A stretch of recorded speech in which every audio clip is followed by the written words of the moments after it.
More and more of the American workforce is quiet quitting. Now, what is quiet quitting, and is this something we all should be preparing to do? Meanwhile, Walmart lays off employees to prepare for forecasts expecting major record-setting losses.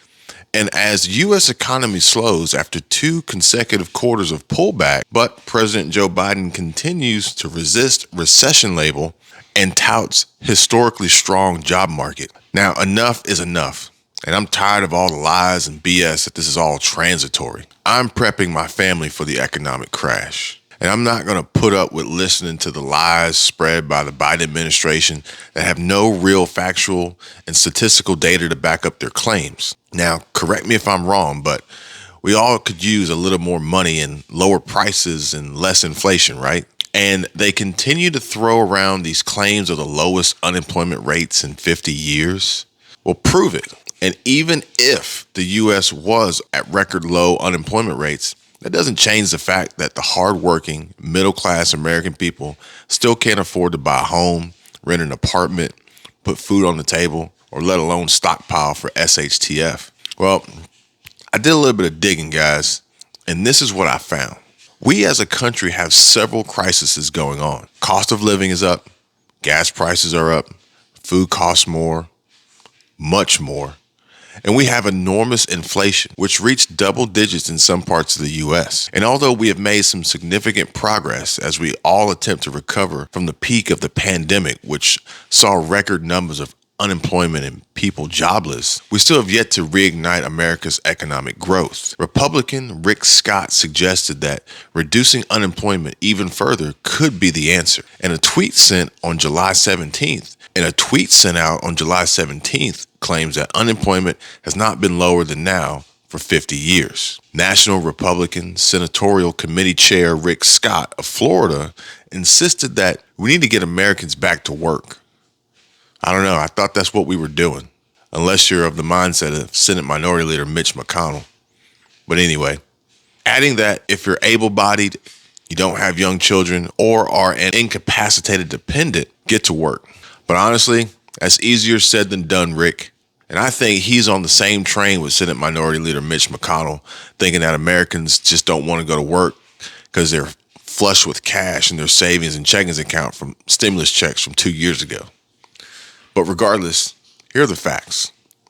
Unemployment rates in some states across the U.S. have fallen dramatically in 2022. And it was reported in April that Nebraska, Utah, Indiana, Montana, Alaska, Arizona, Georgia, Idaho, Mississippi, Tennessee, West Virginia, and Wisconsin had set new lows for people out of work. Now, these records were celebrated by President Joe Biden, who tweeted, "More families than ever before in states from Alaska to Wisconsin have a little more breathing room now, and we're not letting up."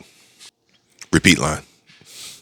However, economic analysts have repeatedly argued that low unemployment is associated with inflation, with prices for goods increasing as more people are dependably able to afford consumer products and services. This trend appears to have emerged again in 2022, with the consumer price index also reaching a staggering 9.1% in June, its largest rise since 1981. At the same time, data from the U.S. Bureau of Labor Statistics shows that the unemployment rate, which is measured by dividing the number of unemployed people by the total number of people in the labor force, has remained at 3.6% since April of 2022. And it has only been lower than this on 3 other occasions: September 2019, January 2020, and February 2020. And not by much at that. So, although the claim on Twitter is technically incorrect, it is true that unemployment is technically among the lowest levels recorded since the 1960s. Technically. While President Joe Biden celebrated these recent job figures, with the economy adding an impressive 327,000 new positions in June, other data on the job market and the economy is not quite as impressive. For example, the number of those unemployed longer than 27 weeks has been higher during the course of Joe Biden's presidency than that of former President Donald J. Trump. And as I already mentioned, the current low rate of unemployment has been matched by high inflation. So there's that. Now, with these metrics combined, among other factors, the danger now appears that the country will fall deeper into a recession. Meanwhile, President Biden has insisted for months that the U.S. economy is not heading that way, despite some experts and the majority of Americans believing it has already happened. What do you guys think? And a low rate of unemployment is not the only reason for record rates of inflation. The ongoing conflict in Ukraine has driven up the price of food and energy too, while a sudden surge in both consumer savings and spending as the country recovered from lockdown, coupled with manufacturing and shipping shortages caused by the pandemic, pushed prices up even further. But what does all this really mean? Well, basically, the statement and claim is mostly false. Unemployment is not at its lowest rate in 50 years, but only by a slim margin. The unemployment rate has only fallen below its current rate of 3.6% on 3 other occasions since 1972, and only by 0.1%. Hardly anything to get excited about. Just more presidential hyperbole. And a more accurate statement would be that joblessness is actually close to past historic lows. Biden continues to insist the economy is still strong despite the back-to-back quarters of negative growth, and that some contraction was expected after strong growth last year as the country emerged from the depths of the pandemic. Joe stated that our job market remains historically strong and our economy created more than 9 million jobs since he took office. And that if you look at our job market, consumer spending, business investment, we see signs of economic progress. Really? Is that right, Joe?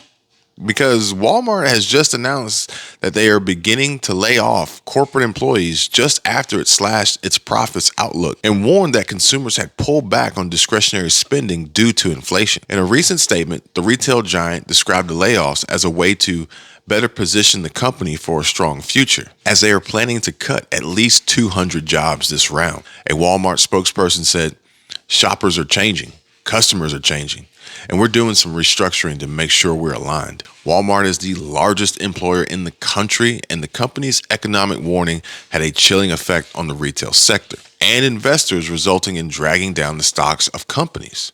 Other large retailers, including Macy's and Amazon, are sending up a flare about the health of the American consumer as well. Walmart said at the time that as shoppers spent more on necessities such as groceries and fuel, they were skipping over high-margin merchandise, including apparel. It said it would have to cut prices to sell more of those items, especially as a glut of inventory piled up in the stores and at those of competitors such as Target and Bed Bath & Beyond. Electronics and home appliance giant Best Buy also cut its profit and sales forecast, saying it was seeing softening demand for consumer electronics, big ticket discretionary purchase that some shoppers can postpone. As recession worries linger, the U.S. jobs market appears increasingly segmented.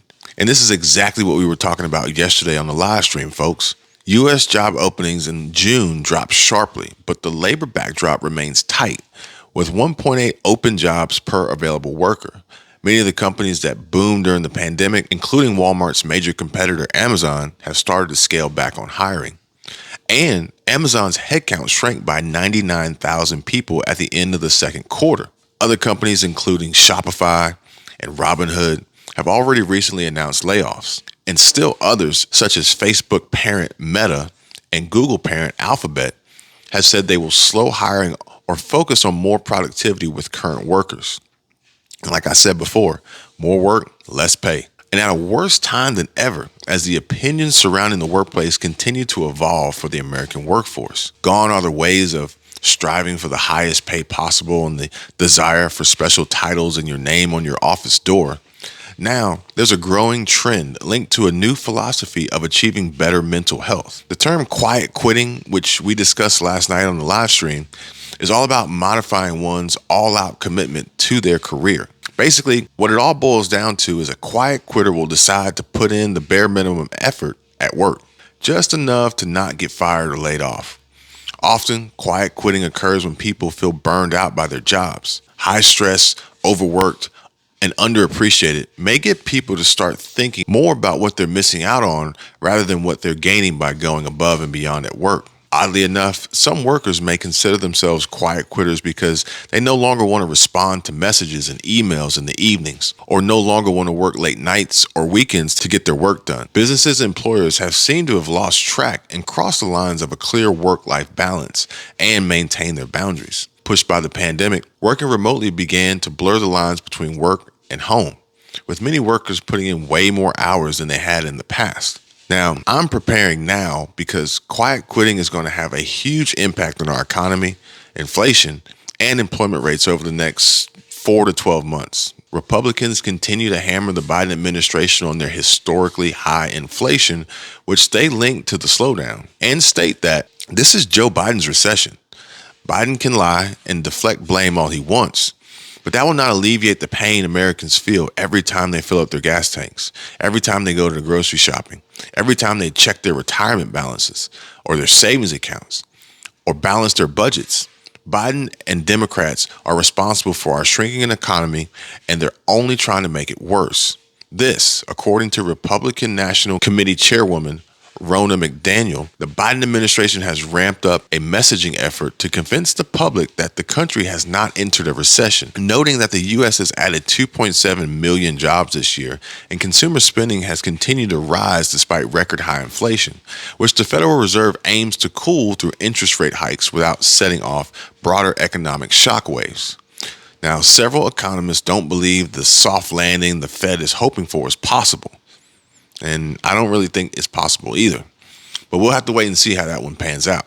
Now, if we do see a crash, the lower class, working class, middle class, elderly seniors, and those on low fixed incomes barely getting by as it is, they're going to be the ones that will suffer the most and feel the worst pain of it all.